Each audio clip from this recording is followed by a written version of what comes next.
Good morning. Ngasi ka message ngase ko Rashigi matungina ka trying to katang thok tarage trying to shidegi shai Rashi ma pase khala ka the mind taroga ngase ko ado ahanda se da leire ko ani shuba se da leire ahum mari manga taru tare nipan mapan tara mathoi taranithoi Quite handbook, you may shashi and so may shashi in a kaino, like a may shashi in a silence of me, Gumaka, Pun the Copa or the Coitum, Itanda, Shanti the Layo Sise.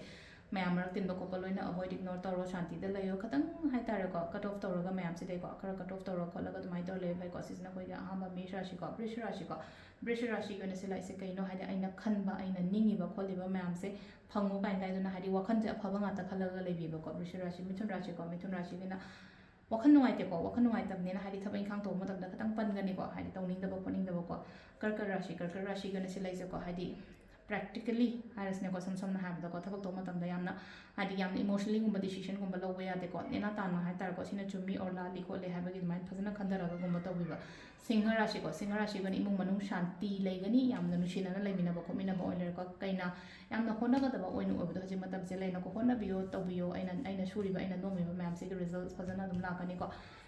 tula gi sina hadi yengchen ba kala pa yam ba do oina oire ko yini jinsu no ka shugai de ko hadi manaru rom ta ko Bridget, wakan nungai tabo ko tabo dum khara lebo do hadi hakjang su katang nungai roi ko to tamna phabudi pharakani sida phatloi kholoi hana di hydric ko sida dhanu gi sina sila ai je kai no hai kan jada khoi gi kari silai je dhanu se keno oina oire ko kai ha ga da toxic